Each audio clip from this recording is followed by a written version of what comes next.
Tiga perbezaan emas 999 dan emas 916. Yang terakhir tu ramai yang tak tahu. Tengok video ni sampai habis dan jangan lupa komen, like dan share. Perbezaan yang pertama, emas 999 sesuai untuk simpanan dan peleburan, manakala emas 916 sesuai untuk perhiasan sahaja. Tak sesuai untuk simpanan dan peleburan. Perbezaan yang kedua, emas 999 adalah berketulinan 99.9. Sebab itulah harganya sedikit mahal kerana kandungan emas padu. Manakala 916, kandungan emasnya adalah 91% saja.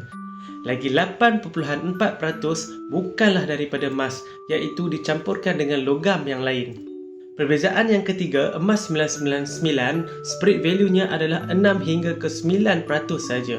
Jadi, cepat dapat keuntungan. Simpan 2 hingga ke 3 tahun saja, dah boleh dapat untung. Sedangkan emas 916, spread value-nya sekitar 25 hingga ke 40%. Jadi, lambat nak untung. Tuan-puan kena simpan 5 hingga ke 10 tahun, baru boleh nampak keuntungan tu. Jadi, kalau nak beli emas untuk simpanan dan peleburan, pilihlah emas 999. Dan kalau untuk perhiasan, pilihlah emas 916.